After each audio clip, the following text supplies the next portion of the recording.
the team, you just have the personnel that you have right then and there, and you haven't planned for the next 2 or 3 years. So with the team, once that group leaves, all right, now I'm rebuilding. You just kept constantly rebuilding.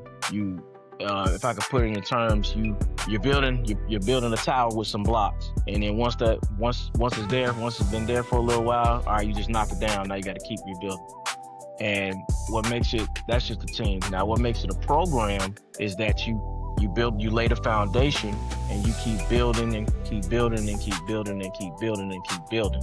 That way that way you can have some continued success. Now, you may not have the same success that you had 2, 3 years ago, but however, you still have those small gains that you're constantly gaining. Sneakers on the pavement, life in motion, cars in the driveway, dreams stay rolling, sneaker car, leadership, how you move tells the world what you represent,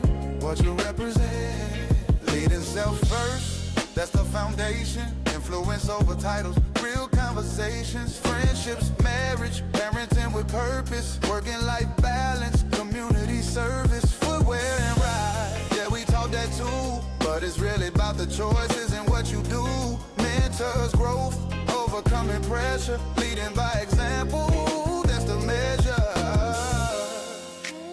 From the streets to the boardroom, we all lead. Sneakers, cars, and leadership. SCL. Welcome back to Sneakers, Cars, and Leadership. I'm your host, Dre Hub, and today we're going to be talking about the blueprint of excellence. And we're in the lab really going to dig into the difference between having talent and having a program. And this man right here knows about building a program.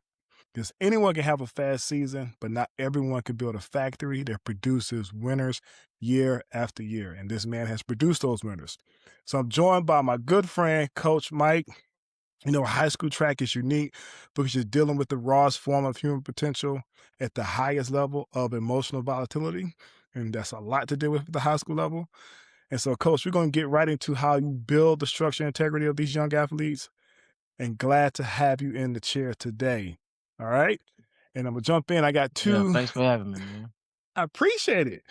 Before we jump in, we're going to talk about rides and shoes. So a ride I talk about today is that, that G-Wagon Benz. So it stays boxy. It stays grounded. Has that original military spec in its roots. But it does remind me of just, how true leadership is. It doesn't always need to pivot its identity to be relevant. It just needs to update its engine. And as far as some shoes, I'm going to take it back. 1995 OGs. These came back out, 95s, Air Maxes. And so most people don't know the history. Oh, this yeah. It was originally designed, to have this massive air units, but they had to scale them down in the 90s for stability. So now with the 2026 tech, we finally have the oversized air bubble as promised. So I was able to get these when they came out, the whole sneaker app and bots and everything. So I actually made it through the bots and was able to get them. So today we think about the original intent. As a leader, you might have to scale back the vision to get it off the ground when your team isn't ready. Mm-hmm. But once the infrastructure is built, you have to go back to that big bubble energy, that foundation where you started, and not the watered down version everybody gets comfortable with. So with that, Coach Mike, tell the people about yourself. So where do I start? Born and raised in Atlanta. Ran track in high school, Riverwood High School to be exact. Went to Florida A&M University, where I majored in health and physical education. And that being there in my bachelor's program, that kind of shaped and molded me into the teacher and coach that I am. Got my master's in sports management also from FAMU, and graduated. Once I graduated, I moved back here. Well, let me back up. My first coaching job was in 2010 down at a school called Wakulla High School down in Crawfordville, Florida. It's about 45 minutes outside of Tallahassee. Coached there for 3 years, and that was something. I'll leave it at that. That was something. But it was, I love my experience. I love those kids. They're not even kids anymore. They're all grown, got their own families. But moved here in 2012, moved back to Atlanta in 2012, and I got a teaching job at Banneker High School in College Park, Georgia, and I teach adaptive PE for special needs students. So I was doing that for about 2 years, and then that's when the head coaching position opened. I interviewed for it, and I got it, and I've been teaching adaptive PE and coaching ever since 2015. Awesome. And where'd you go to school for college and for your masters? Florida Agricultural and Mechanical University. Go you Rattlers. you got do you got some Rattler gear on today? No, no, I'm rocking the Doctor Doom t-shirt, but Okay. my Rattler gear is never, hold on a second. My Rattler gear is never too far away. I'm always gonna have something. All right, all right. So I ask the two signature questions for you. Do you have any shoes, sneakers, footwear that has made you and continue to make you the pivotal leader that you are in both spaces as a teacher and as a coach, and even outside as a father and as a husband? So I have to reference the current shoes that I have. Um the Nike Pegasus, right? The Nike Pegasus, these are the Air Zooms. But Nike Pegasus and the Nike Air Zoom. Okay. The reason I pick these shoes is because for somebody that's like me, I'm always moving. I'm always on the go.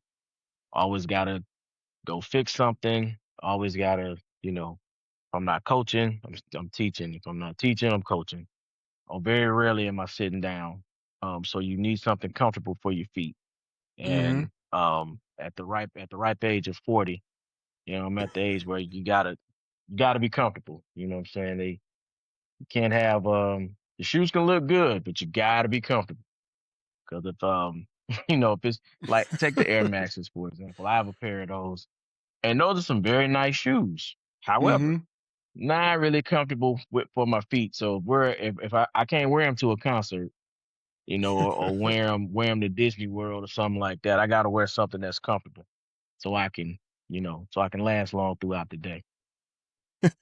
So It's those are funny you shoes I talk pick. about it's funny you talk about the comfortable piece. I found myself, I think it was like a year or two ago. So I got to go get some insoles. I'm going to Big Peach Running, and they say, "Hey, you looking for some Yep, running shoes or some running soles?" I was like, "No, I just need some insoles for my feet so I can just get around."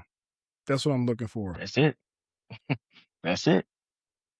That's it. Now, what about your Very ride? important. Is there a ride as far as you and the tots historically from where you are today? A leader? Anything special you want to talk about?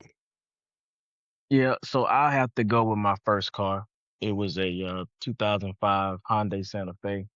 I got it my sophomore year of college, and that was the first. Now I drove other cars in high school. My parents' cars, they wasn't mine. So, but Okay. that was the first car that I got, and her name was Lamika. Her name was Lamika, and it was a black Hyundai 2005 Santa Fe, and I had that car for a very long time. Um, let's see, I got in my accident 2013, so from 2005 to 2013, and it's memorable in a lot of ways, but as it ties to my career, that's what I drove in undergrad, and then when I started coaching, um, the athletes that I was coaching down in Wakulla High School, they were they would say, "Man, coach, the bell will ring, and we be coming out there, and we just praying we don't see that black truck." But I barely missed a day of practice, so it was always there, parked outside, ready for them to just come on out, come to the track. Let's get to work. You know what it is. So yeah, my Hyundai 2005 Hyundai Santa Fe. What's the backstory around calling her Lamika? And I would tell you, I name all my vehicles too, so I thought I was the only one, but no, I name all my cars too. I got a little relationship Yeah, with them. so the name came from, oddly enough, because everybody, of course, everybody in our community, man, that old ghetto name, da, da, da. It didn't come from a black person. It didn't. I was watching there's an animated movie came out years ago, and it's called Vampire Hunter D. And if anybody anime fans, they probably know what I'm talking about. You But there said was this princess on vampire. there, Vampire Hunter D. It's about a vampire hunter. His name is D, right? So, because I think I Sorry, watched my that movie when I was like 10. sorry, my mind went in the gutter. Okay, all right.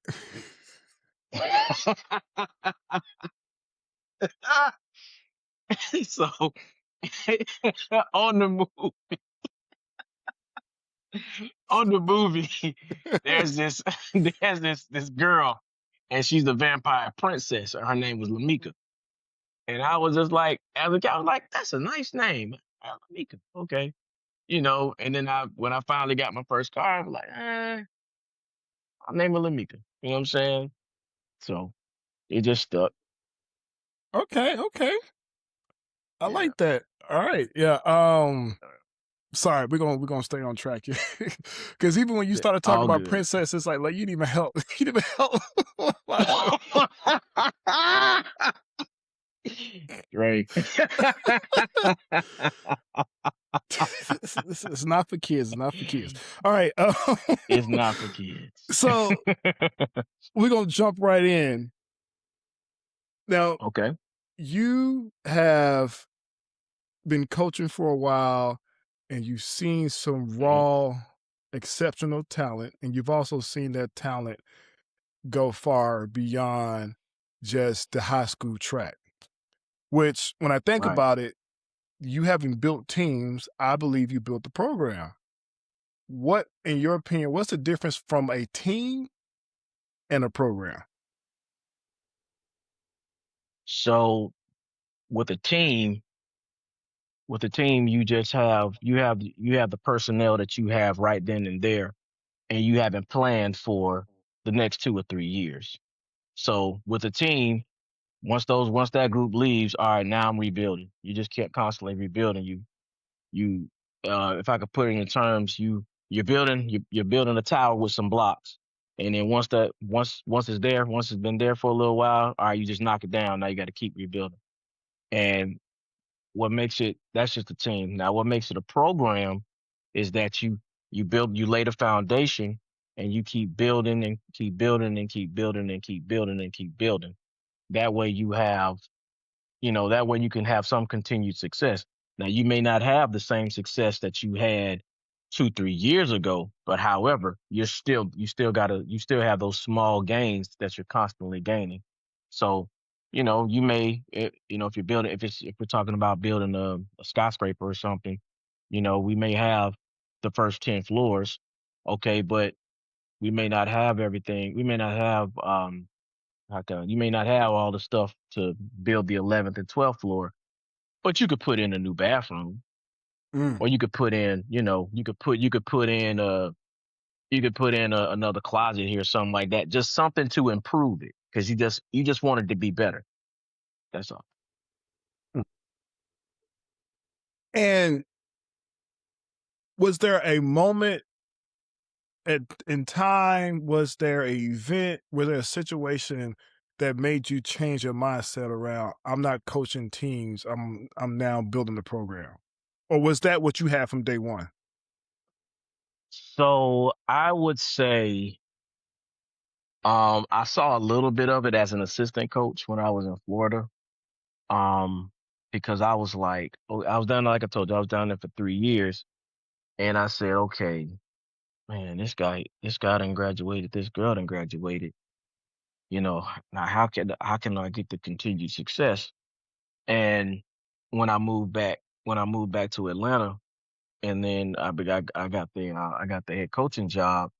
I was all excited, and then the excitement only lasted for about 10 minutes because I was like, wait a minute, I don't even know who's on my team. Like I don't even know.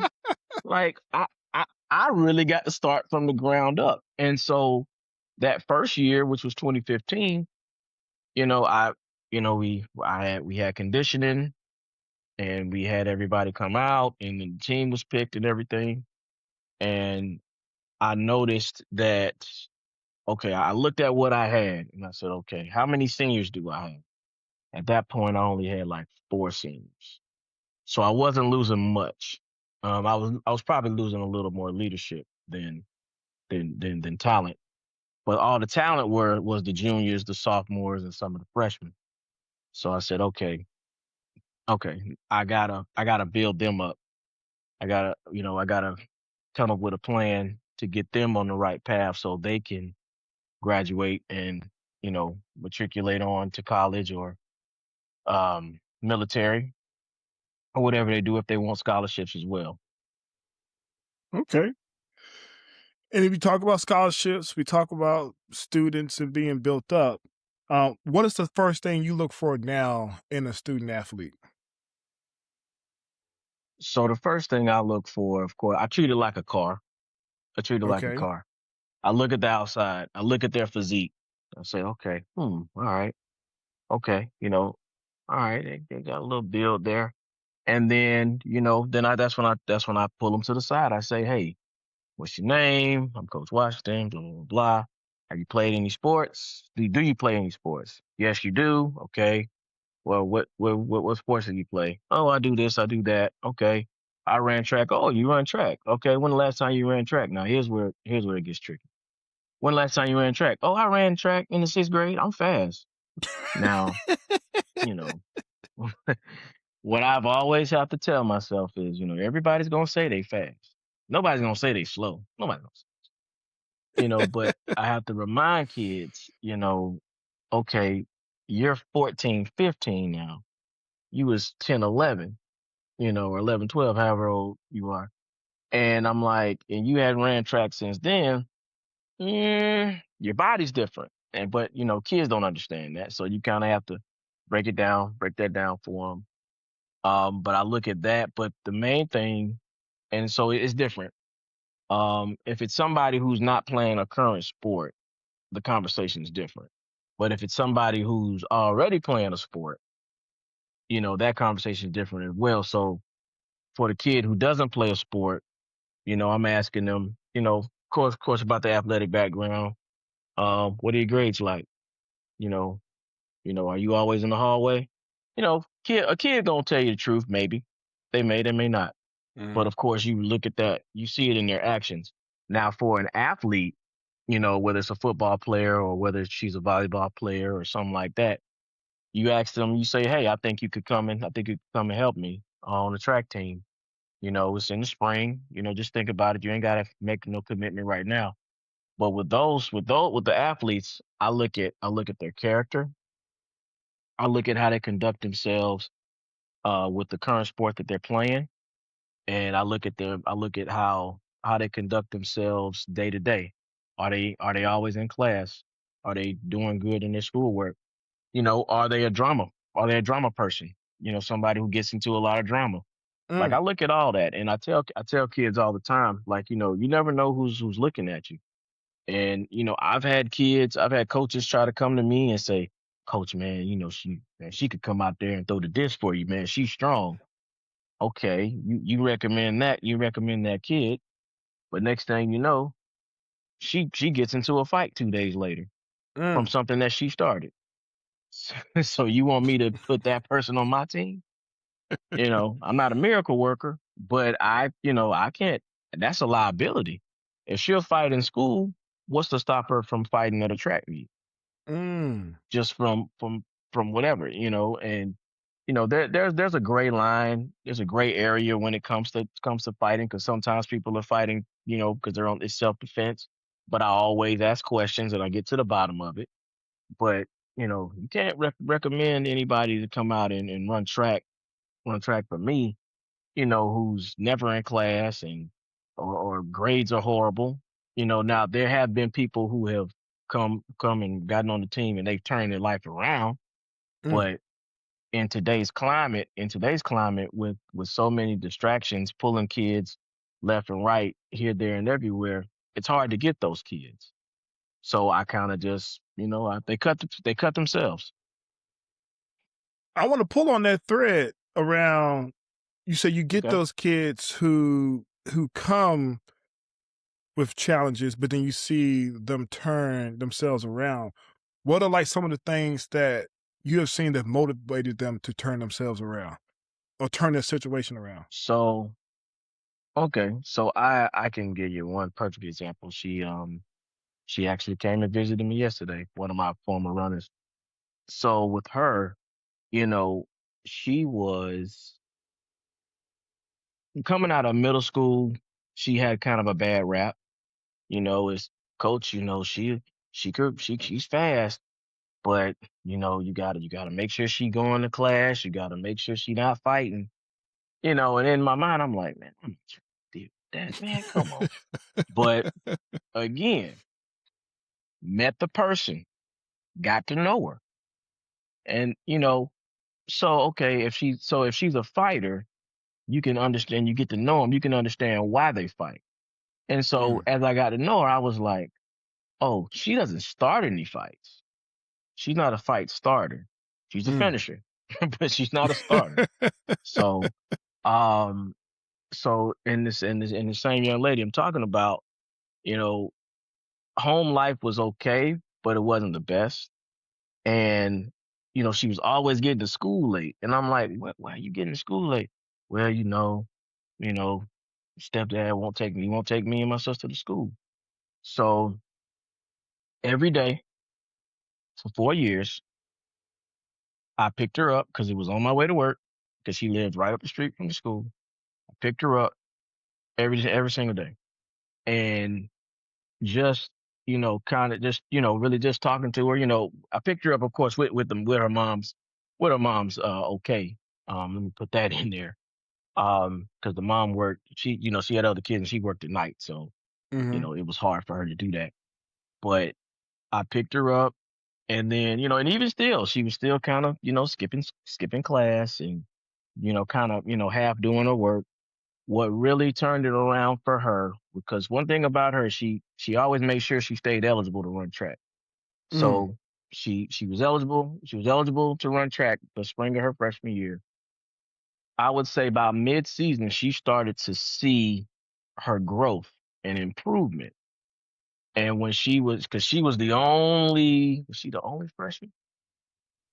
No, she wasn't the only freshman. It was like two of them, but she was one of the okay. only freshmen to make the region team, to compete at region, because not everybody competes at region. And she told me, she said, Coach, I'm gonna take this a little more serious because Mm, I really like track, And then fast forward to now, man, she graduated from she went to Grambling. She was a SWAC champion in the hurdles, and mm. then she left Grambling, transferred to the University of Memphis, ran there. She graduated last December, and now she's training to go pro. So I always tell as many stories I could tell about many different people, but I'll make sure I tell that one because that young lady, um, she was she wrapped her head around. She like, listen, I want to be good. I want to be great, actually, because that's one thing I always ask my athletes: you want to be good or you want to be great? And she Mm. said, Coach, I want to be great, and I want to go to college for this. So yeah, so proud of her, Wow. man. Real good kid. I can tell that. No, that's amazing. To just hear that story and to see her attach herself to something that's more than her, as far as like, hey, I want to run track. How do I stay running track? I want to go to college. How do I go to college? And then to hear her come back and connect with you, but then also to hear that she's working to go pro. Those are Mhm. just the true examples of You can lead someone so far, but they have to take it the rest of the way. And it seemed like she took it the That's rest of it. the way. That's it. Because That's good. we can't want it. We can't want it Yeah. bad for. We can't want it as worse than they do. Yeah. So Now, how do you now let's talk about that that star athlete. You got that parent who was all in, like my kid is that's the best thing since sliced bread.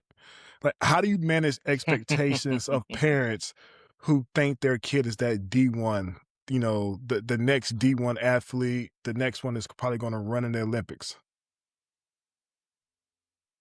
okay, so let me ask you a question to get clarity on that question. Is this kid is this kid a D1 athlete, or is this kid not what the parent making them out to be? Because it's two different situations. I can attack both, but Let's take both. The first one is the data says otherwise. Your kid is not a D1 athlete. The other okay, scenario, the data says they are a D1 athlete. all right, okay. So I'll go with the non D1. So with the parent, you have to be as open and honest as possible, but you can't be brutally honest. You can't say, look, look, ma'am, he just don't have it. Like, you know, he you know, you might wanna, how is his, his grades look pretty good. Let's focus on that. No. Let's get right with your You gotta academic sit them scholarship. down. Right. But I've had to sit parents down and I say, ma'am, let's look at the numbers. This is what she's running. You know, she's progressing, but here's what she needs to get a Division 1 scholarship. Here's what she needs to get a Division 2 scholarship. I said, if she can run JUCO. I said, I'm not trying to, shut your dreams down, but you have to be realistic. Everybody can't run at Georgia. You know what I mean? Mm, Everybody can't run at LSU or mhm, Oregon. You have to I think parents get caught up in the hype of the school itself, but not realistic about their child's work ethic and where they are and where they would fit. And I've just had to tell parents like, now, can she go somewhere? Sure, she can go somewhere, but let's focus on some of these Division 2s. Let's focus on some NAIA because if going to school to run is what she wants to do, then it really shouldn't matter. mm, So it takes a lot of realism, man, and then I'm real with the athlete too. I'm real with the athlete too, and I don't sugarcoat it, but I don't try to intentionally hurt feelings. I just give them the mm, real. Now, with the athlete that is a D1 prospect, I've had that problem too.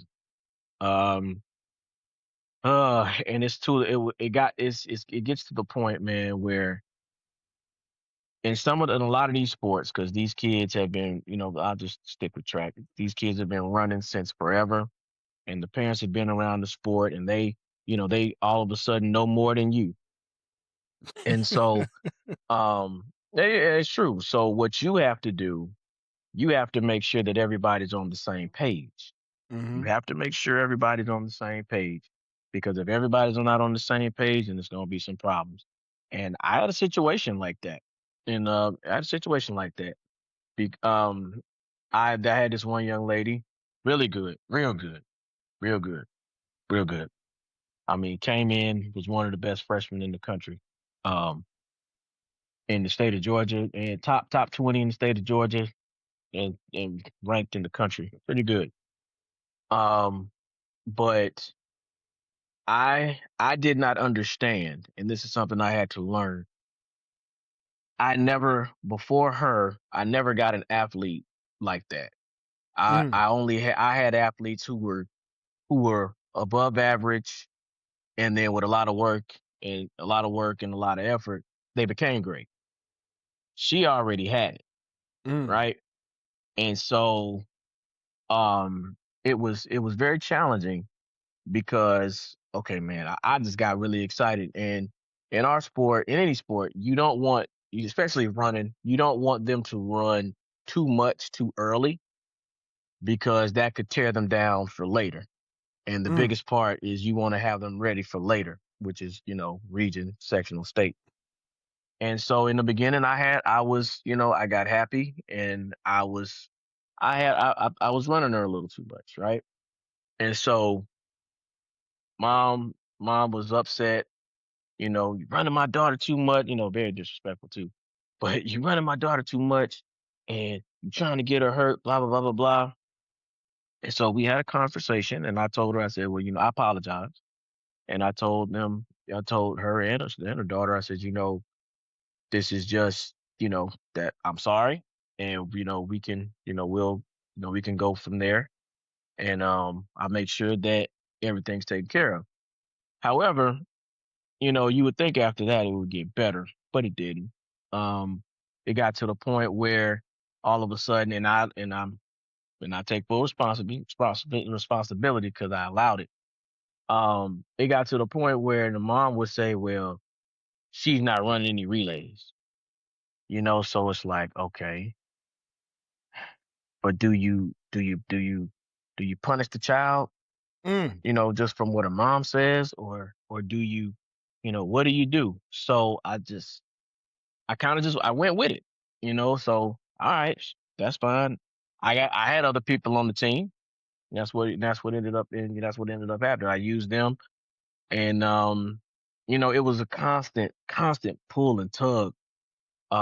Like, hey, are she gonna run relays today? And in a way, I kind of let it control my team, and it really trickled down, and it started to Mm. affect everybody. Till I just drew a line in the sand and said, listen, this is what it's gonna be.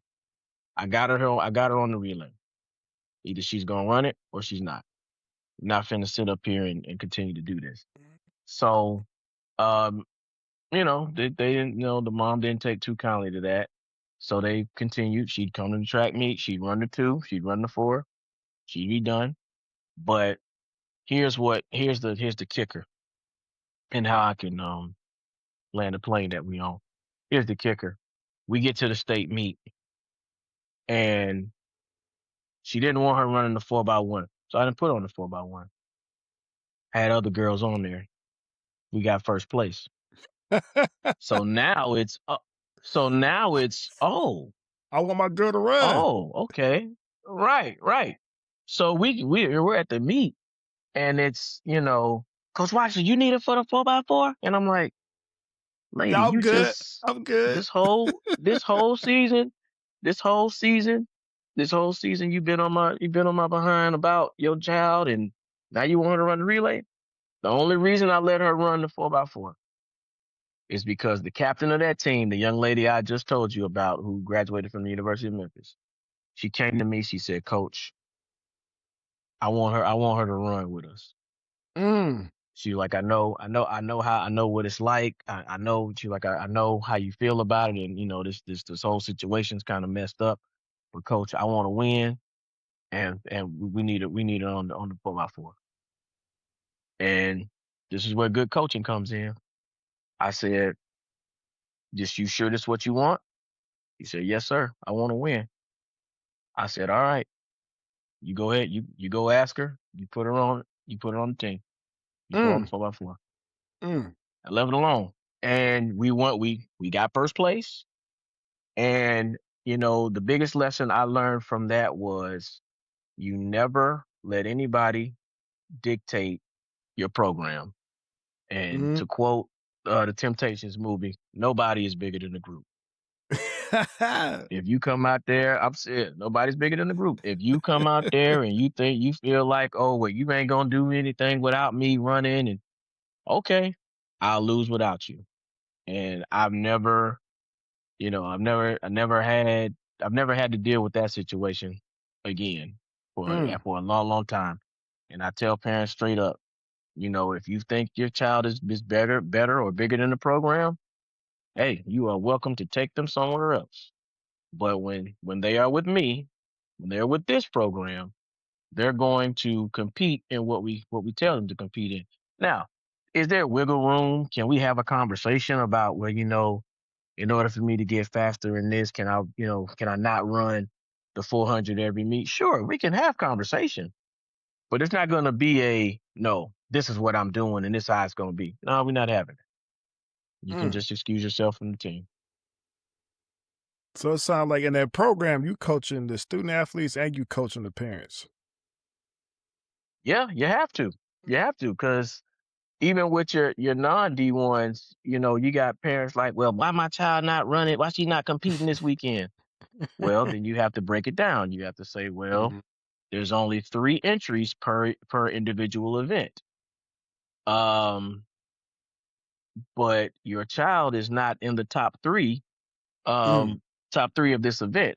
Their time or their distance, whether it's throwing or jumping, is not higher than 3 other people. So we got to give those spots to those other people because they're probably going to be the ones competing in the bigger meets. So you have to explain that. Like it's not a personal thing. It's not a, I don't like the child. It's just what it is. Now I set the schedule up in a way where everybody has a chance to compete. And I say it every year. Everybody will get a chance to compete, but not everybody will compete at every meet. Mm. And then it's open too. I say, okay, if you want one of these top 3 spots, just say, Coach, I want to challenge for this 100-meter dash spot, or I want to challenge for a leg on the 4x1. Okay, what leg you want? I want third leg. All right, line it up on the track. We'll have a runoff. There's no favoritism. We're gonna put the best ones out there. You know, if it's a jumper, all right, we're gonna have a jump off. Best 3 jumps in practice. Best 3 throws in practice, and we do it like that. I laugh because the scene from Drumline comes in when they had when they were competing. It's- Shaking the tree. yeah. Mm-hmm. Mm-hmm. Yeah. Yep. Now,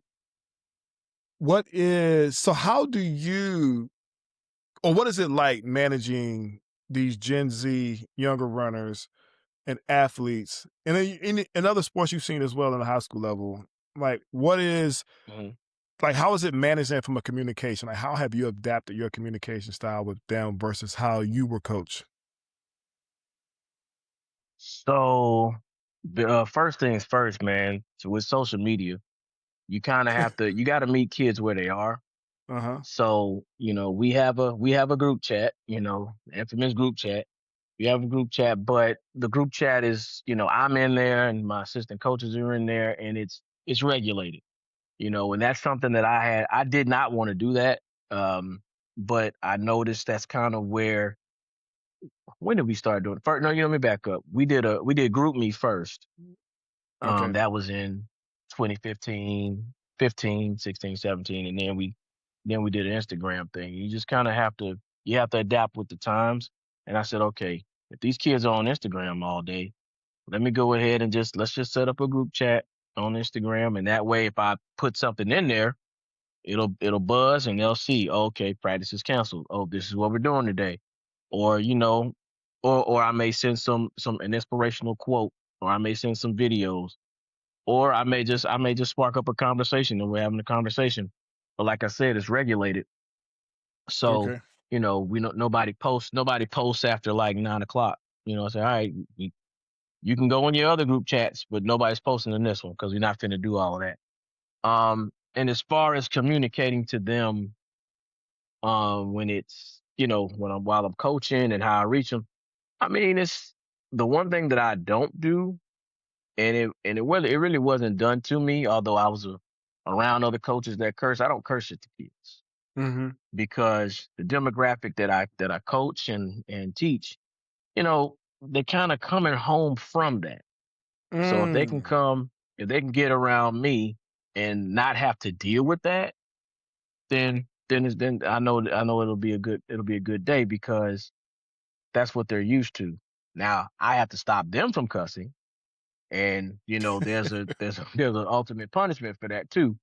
I'm like, hey, don't cuss around me. I don't cuss at you. I don't cuss around you. So you're not going. It's a respect thing. And the girl, they get it. They understand. They understand. Now there have been times where something will happen and they'll cuss, like a drop baton, or you know they'll trip and fall or something, and they'll kind of say it to themselves. And I'm like, well, I understand that, but they'll always be like, my fault for cussing, coach. I'm sorry. But da da da da da. I'm like, I get it. I understand. It's okay. It's all right.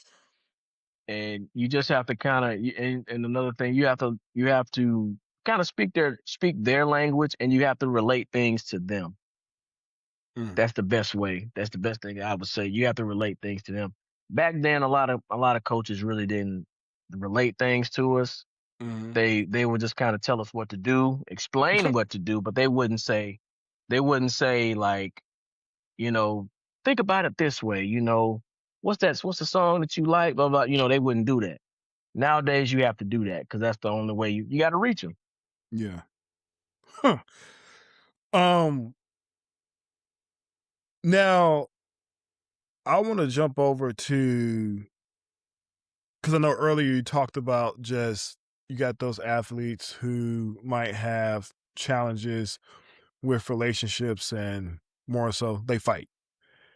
And Hmm. or they either start fights or they end fights or whatever, that happens. Have you ever had a Hmm. moment where you had two of your top performers not get along? Like, how did you manage that relationship and manage that camaraderie on the team Yeah, man.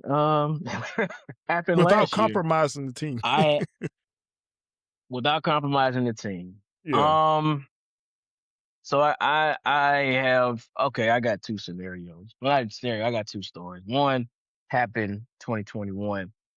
Um, these two girls, they just weren't getting along, and I talked to both of them at the same time. They still weren't getting along, but they took it upon themselves to say, "Look, let's just put all this. Let's just put everything to the side.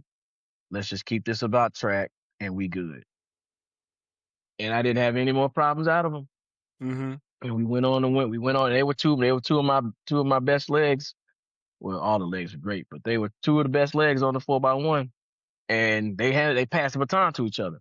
Mm. So they said, look, they just came together and said, look, let's just, I know we don't get along, and we can leave it at that, but let's just keep it on the track. Let's just keep it about track. Great. Fast forward to last year. Oh man, let me tell you something. Coaching girls is fun. Coaching girls is a little easier than guys, but there are some challenges. So Mm. I had two young ladies. They were on the team, and they had dated the same guy. And Mm. long story short, long story short, they ended up fighting each other towards the end of the school year.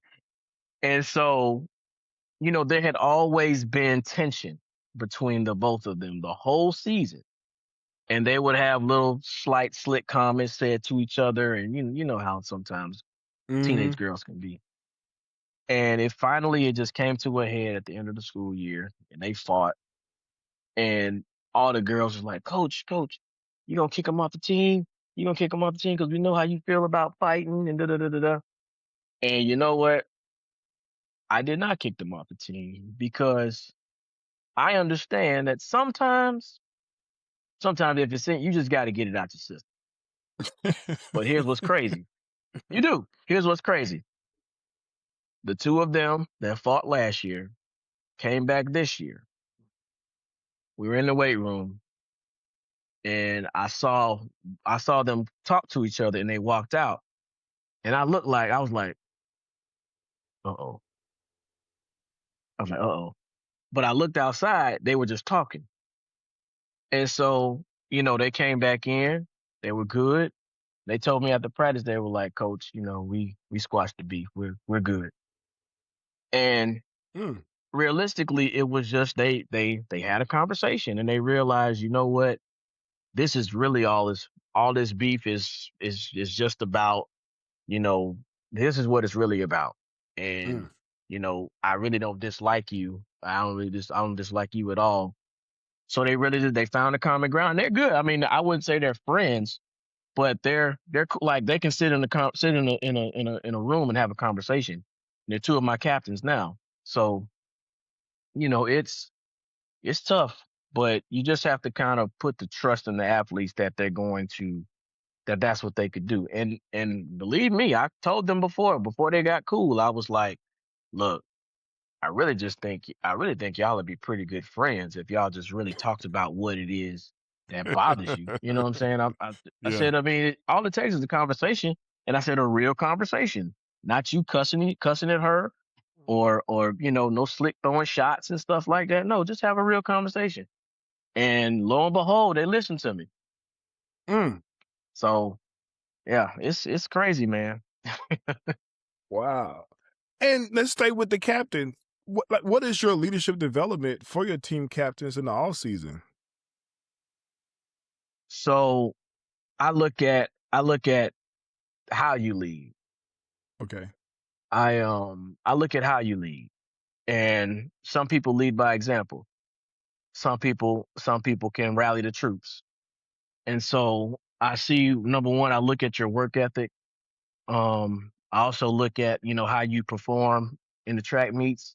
Cause I mean, let's just be honest, nobody's gonna listen to somebody who runs slow. Not really. You know what I mean? So I look at all that. I look at how they carry themselves. I look at their character as well. And I watch them. They don't really know that I'm watching, but I'm watching.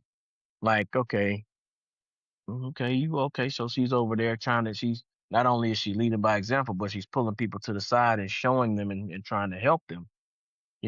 Okay, yeah, this is how you do the drill. You do the drill like this. This is what coach is looking for, blah, blah, blah, blah, blah. And Okay. it's real intricate. The ones that I select, I pull them to the side and I say, hey, I've been watching you. I need a captain for this team. Mm. You know, do you think are you able to accept the challenge? And they say yes or they say no. And if they say yes, I tell them what to expect, and I lay down my expectations. You all are the buffer between me and the team. Me and Mm. the other assistant coaches. I said, and I tell the team, I say, if the captains are telling you to do something, 98% of it is probably coming from me. So let's not get any back talk because you know how kids are. I don't like the way she talking to me. Who she thinks she is, and I tell them you have to take it out. You have to take take being a girl out of it. We're all athletes. So if I'm getting on you, it's because you're something you're not doing. Not that I don't like you, or if I'm telling you something, it's because coach said that this is what it is. Mm. And, you just have to find the right people to execute that. Mm. And we stay in that kind of that leadership hierarchy realm. Like, how do you ensure your coaching staff fulfills your vision when you aren't around watching? So I find all that out when I get to know them, when I first meet Okay. them. And I say, well, tell me about yourself, and the main thing that I look for is if they are about the development and the betterment of kids, that's a plus to me because and you can tell who's faking it and you can tell who's genuine because it'll come out. Mhm. Mhm. Eventually it'll come out. And I go by, I say, okay, all right. I go by what they say and I'm watching their actions. I'm an action type person. You can tell me anything, but you got to show me. And if I see it in your actions, I leave you alone. Mhm. And then the kids, they trust you. They'll come back and tell you, you know, uh, coach, she was tripping on me today, blah, blah, blah, blah, blah, blah, blah. But I'm like, okay, well, did you do what she told you to do? Well, no. Okay then. That's why she hard on you. And I've had to kind of get kids because these kids now, I don't like the way they talking to me. Mm. They're real big on how you say something, right? So, some coaches are a little old school and they still kind of have that abrasive, aggressive tone. And I try to tell them, I say, well, sometimes you got to listen to the message and not how it's being said. Listen to what they're saying. if they're getting upset because you're not doing something, then maybe you need to change what you're doing and do it right. You can't be so bothered and get so flustered because they're coming at you all aggressive. I said, now, would you like for them to say, yes, could you please just make sure your penultimate step is right there on the board so we don't have to keep starting over? Like, how would you like you got to really think about it. And Mhm. then I put it on the kids a lot. I say, well, if you were the coach, what would you do? Mm. Well, how would you tell me? How would you show me this? Because everybody has their own way of doing things. Like, how you tell me? Show me. So when it comes to the assistant coaches, it's just as long as they got a heart for the kids and they know what they're talking about, and I don't have to step in, it's fine. And I mean, a lot of times, if they're like, let's say it's a field event or whatever, and we're at a track meet, and I walk over to the shot put area, and the shot put coaches over there. One thing I don't do, I don't go over there trying to dictate what's going on because he or she is Mhm. there. So my first question is, how we doing? How's she looking? What's she doing? What's she not doing? Well, coach, she doing X, Y, and Z, blah, blah, blah, blah. Okay, cool. And then I just step back, and I may say something to the athlete, but I will never overstep my bounds as a coach, even Mhm. though I'm the head coach. I would never Mhm. overstep because, they're in charge of that specific event. So who am I to go over there and say, oh, coach, you showing her wrong. Don't do that. Mm-mm. No. If it's something that we disagree on, then I'll pull that coach to the side and I'll ask. And I'll ask questions. And it won't be like, why you got her doing that? It'll be something along the lines of, okay, what we looking for? When she's doing this, what are we looking for? Because and I'm pretty much asking for my information because maybe I can learn something too. And that's what you have to do as a head coach in any sport. You can't be afraid to not be the smartest person in the room. Because if I brought you here to coach hurdles, if I brought you here to coach jumps or coach throws, then obviously you know more than me because I wasn't a jumper, nor was I a thrower. Mhm. So I'm asking you questions, not one just to make sure that the kid is getting what they need, but I'm asking so I can learn. Because if that coach is not there, I can say, hey, so and so, Mhm. what did coach tell you about your block arm? What did coach tell you about your hips? I hear him or her telling you, hey, you need to get your leg up, doing this, little stuff like that. Just kind of reiterating what they say or what they say or what they've said to them while coaching them. Mm. And what's your non-negotiable when it comes to discipline standards that will get somebody either kicked off the bus, kicked off the team, or kicked out the meet? Disrespect and disrespect and fighting. And when it comes to fighting, if you were the cause of it, if I find out that you Mhm. were the cause of it and it started with you, you're gone. Mm. Because if I keep you on, you'll do it again. And and being disrespectful, I tell the kids all the time, when we get on this bus and go to this meet, you're Mhm. not just representing yourself, you're representing your family. You're not just representing me or the rest of the coaches or the rest of your team, you're representing your family. I said, so do Mhm. not get out here and act a plumb fool and think that I won't kick you off the team. I said, you're going to be respectful. We're not going to talk trash to anybody. We're not going to be disrespecting the other coaches that's working the event. We're not going to do any of that. I said, if you feel yourself getting upset, go to your captain. If you can't go to your captain, come find me or one of the other coaches and we'll settle. But don't you try to Mm. take matters in your own hands and be grown and try to tell somebody off. So yeah, disrespecting and fighting. Hmm. What is the hardest lesson you've learned from a loss, and how did you bounce back? Ooh, hardest lesson. So I have to take it back to 2015, my first year as a head coach. So first year as a head coach, you know, I'm still learning. Never been a head coach, so I gotta. I'm setting schedules. I'm doing all of this. Kind of pretty much learning on the fly. Um, didn't really know what we had, but Mhm. we ended up getting a 4x4 to the state meet, and we ended up getting a 100-meter hurdler to the state meet. 100-meter hurdler finished eighth.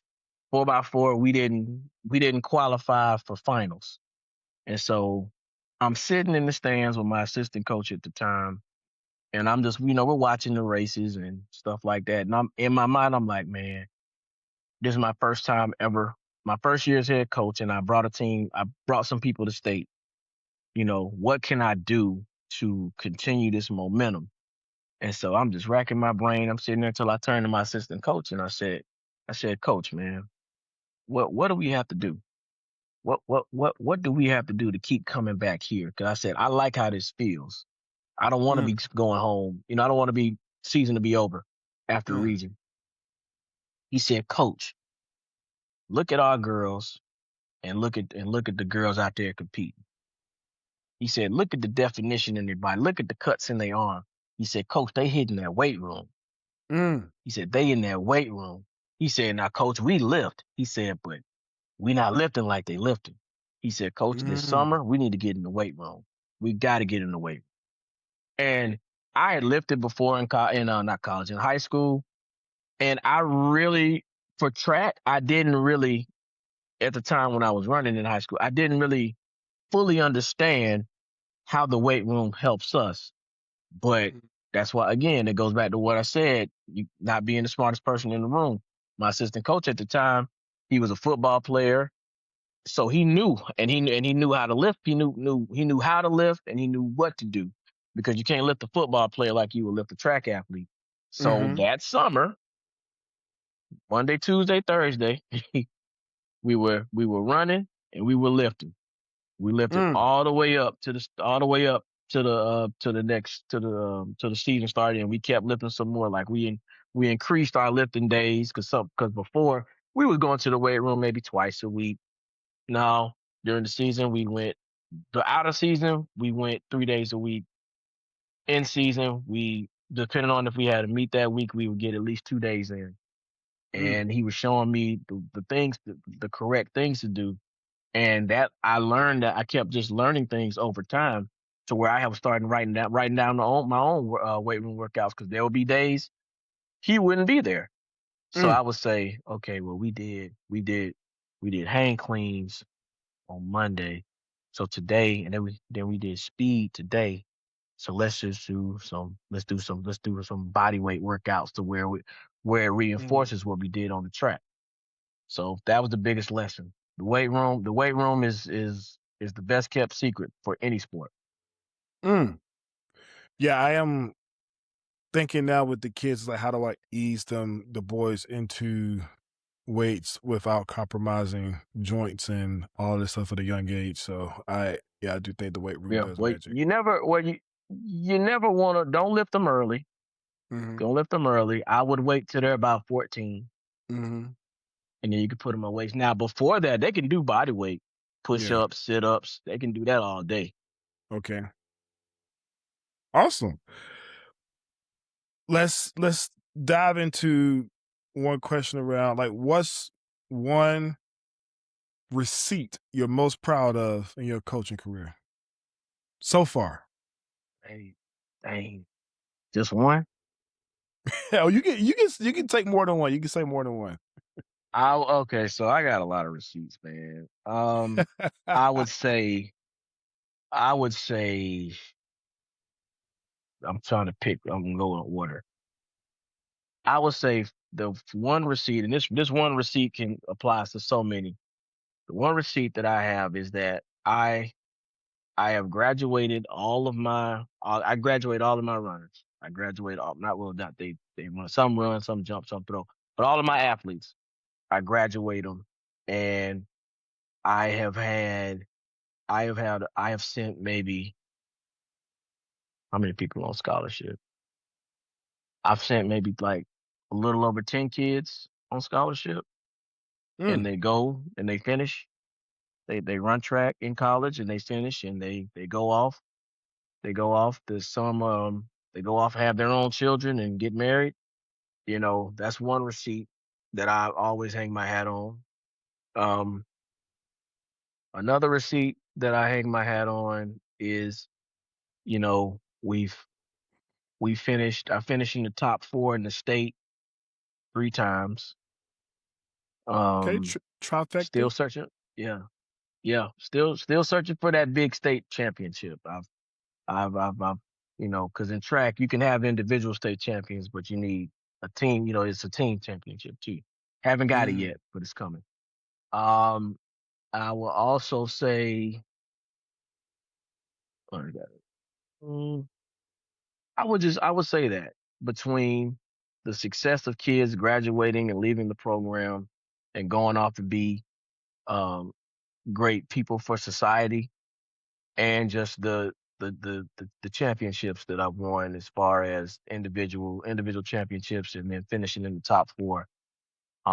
Those are the greatest receipts because one, it showed by them graduating and going off to college or going off to the workforce or to the military. It shows that I didn't just coach them in track and field. I coached them in life because a lot Mm. of those girls, and guys, you know, I was probably the most consistent male figure in their life, you know. So they were getting things, they were getting a lot of advice they weren't getting at home. And you come see me for what? You're in school what, about 8, 9 months? Something's bound to Something stick gonna with click. you. So It's gonna click. yeah, and it's always a joy when they come back and they say, Coach, you were so right, man, when you always would tell us that we got to celebrate the small things. And you were so right when you was telling me, how you get them is how you lose them in relationships. And it's funny. It's funny, but it's rewarding. They come back and they tell you, they quote all the things that you have been saying to them over for years, and you're just like, wow, you were listening. Okay, does my Mm. heart some good. Man, brother, friend, all of the above. Coach Mike, I appreciate you today. I appreciate everything you're doing in the community. Is there any last words you want to leave with the people? Well, I would say this, man. If there's anybody that ever wants to get into any leadership type role, whether you a principal, coach, CEO, man, the biggest thing I can tell you is that people don't care how much you know till they know how much you care. If you're gonna be in this business where you're a leader and you have to rally the troops, and you gotta get people to work together for a common goal. You Mm. gotta show them that you care. They don't care that you got your doctorate or you have an MBA and all that stuff. No, Hmm. show us that you care about us as people. That way people will knock down the wall for you. So people don't care how much you know till they know how much you care. Wow. Wow. Thank you for that. I would leave with the people who are listening is, Coach Mike shared a lot of jewels today, a lot of gems around investing in people, investing time, seeing the best in people, pulling the best out of people, showing the respect. And the people I'm talking about is the youth. Like if you never knew that he was talking about high school students, you would think he's talking about adults. And I think that's really big for people to hear that just because they're in high school don't mean that they aren't dealing with adult emotions and adult situations. And so I appreciate everything that you do and the time you invest. Coach Mike, Coach Washington, Coach W, all of it. I, Yes, I sir. will be I will be remiss. I know you love music, so it's a two-part question. Um, Okay. how do you use music to motivate the athletes? And do you have those go-to songs? And I know you do. So what are those go-to songs? So it's a two-part question. Well, when we are in the weight room, and I had to learn this a lot. When we're in the weight room, I have a playlist that is strictly their music, Okay. from the little babies to the babies to what's that other boy? NBA young boy, you know, Lil Durk, all the like, man, I've heard some songs. You hear me? So, You aging I us, play that in the man. weight room. I know, You you man. I know, but you here's the aging kicker us. though. Don't know. You Here's the said you kicker. said you said little Here's the kicker babies, though. dumb babies. What's that little boy name? Right. NBA young boy. Yeah. But here's the kicker though. Every now and then there's some days I'll be like, nah, you know what? I'm just gonna play what I want to play. I'll throw some Young Jeezy in there. I'll throw some some old Lil Jon. They really like Drake. I don't know what it is. This generation really likes Drake. They really like Drake. I don't know. They really like Drake. But I slip in some 90s hip hop, and the good thing about the 90s hip hop, some of that stuff is on TikTok. So they'll know it. Like, I'll play some Tupac, or I'll play some Biggie, and they'll know it. Or even better, one thing they love, one song that they really love is Chicken Head by Project Pat. They love that song. they I'm talking about they when it if they're done from an exercise, yeah, you like my outfit, don't even fake the deal. And I'm like, and it's like you would think that they are. I'm like, wow, we used to do the same thing. And I'm like, y'all really like this song. Okay. All right, cool. What was your Ah, second question? Did I answer it? no. Oh, well, I was going to ask, what's your top songs you go to? And I don't know if Chicken Go to the Head is. motive. Oh, okay. I don't know if Chicken Head is the motivation song you wanted to pick, but Nah. They like the main song, two main songs that I play. They like Push It, Go Get the Money, Go Get the Money, that song. They okay, like all right. that. And they like what's it? The Migos. Man, Uh, stir God, I stir feel like I'm fry, or 50. what you got? Stir No, fry. that's not Stir Fry. It's Raindrops, Drop Tops. Uh Rick, is it not Rick? Bad It's and not Rick. Bougie. Bad Bad bad and and bougie, bougie. bad and Bad and bougie, bougie. bad and bougie. Bad and Bougie. Yeah, they really like those songs. But here's the kicker though. This is I'm always gonna give them something culture. They know that when it's time to stop lifting weights and clean up. The cleanup song is "Other Side of the Game" by Erykah Badu. Everybody on my team knows that Ah, song, and okay, they like it. okay. And I remember one time I was messing with it. I said, let me play something else. I played something. I think I played like what did I play? I don't know. I think it was like something by Brandy or something. No, I played "I Want to Be Down," right? Mm. And they were like, Coach, where the Erykah Badu? I was like, oh, okay, my bad, my finger slipped. So yeah, they know. As soon as that beat drop, boom, they start. Okay, let's start putting stuff up. They know. Oh man, I like it. Well, man, brother, thank you for your time. Thank you for being on here. I'm excited for. Thank you, man. Proud to do it. Man, they gonna love this when it drops. So man, I'm looking forward to you. So thank you. Tell my sister, I said hey, and then tell little mama that I said hey too. Will do, bro. Appreciate you. So this is Dre Hub. This is Sneakers, Cars, and Leadership. I'm here with Coach Mike. And peace. Have a good evening. Talk to you all later. Bye.